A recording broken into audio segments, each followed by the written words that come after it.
शंकराय नमो विष्णुवक्रतुंड महाकाय सूर्यकोटि कार्येषु सर्वदा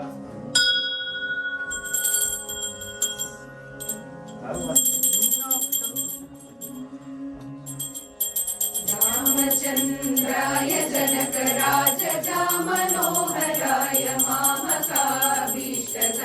महितमङ्गलम् कोसलेन्द्राय मन्दहासदासपोषणाय वासवादिविनुतसर्वराय मङ्गलम् चारुमेघरूपाय चन्दनादिचर्चिताय हारकटकशोभिताय भूरि मङ्गलम् ललितरत्नकुण्डलाय तुलसीवनमालकाय जलजसदृशदेहाय चारुमङ्गलम् देवकीपुत्राय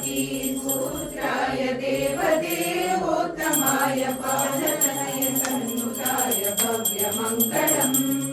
पुण्डरीकाक्षाय पूर्णचन्द्रवदनाय अञ्जसावाहनाय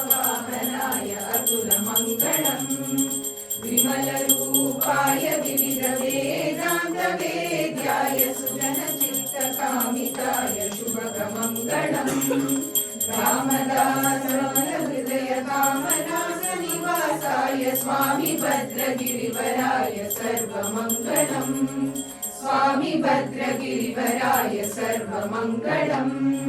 स्वामी भद्रगिरिवराय सर्वमङ्गलम् सर्वमङ्गलम्